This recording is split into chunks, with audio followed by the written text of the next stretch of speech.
За аймгийн иргэдийн хурлаар бас оруулсан эхний асуудал бол бас жижиг дунд үйлдвэрлэлийг дэмжих чиглэлээр хөнгөлөлтөө зээл олгох гэсэн ийм чиглэлийн асуудлуудыг хэлцлээ. Таны зүгээс одоо ямар байр суурьтай хандав?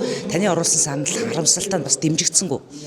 За би нэг хоёр асуудал хүндсэн байгаа, санал оруулсан байгаа. Нэгд нь болохоор банк бас уяатан нөхцлөөр аж ахуй нэгж иргэдтэй хандаасай гэж хүсэж байгаа. Өндөр шаардлагыг бол бас давж гарах одоо энэ хэцүү эдийн засгийн хүндрэлтэй үед бол тийм аж ахуй нэгж иргэд ховор учраас энэ дээрээс уяатан хандаарай гэж банкнд бас санал дэвшүүлсэн байгаа. Хоёрдугаарт нь болохоор хүүг бол орон нутгийн хөгжлийн сангаас 6%, жилийн 18%-аас хэтрэхгүйгээр 6% болгоод одоо төрөөс 6%, үлдсэн татаас энэ одоо эргөө өөрөө 12% гэж байгаа.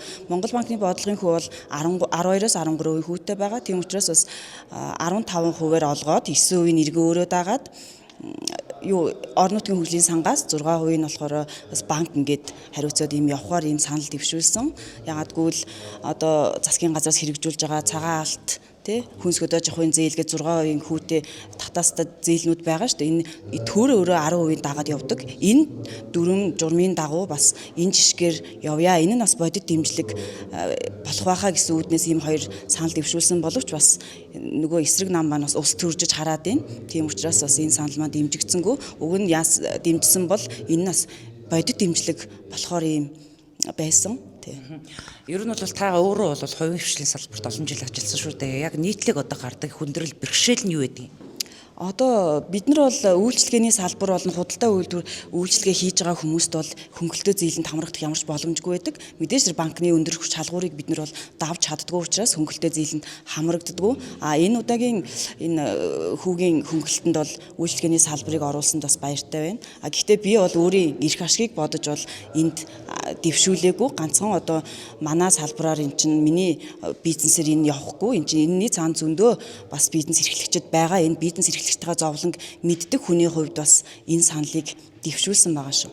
Хугацааны хувьд бол 2 жилийн 3 жилийн явуулгыг гэсэн санал байла.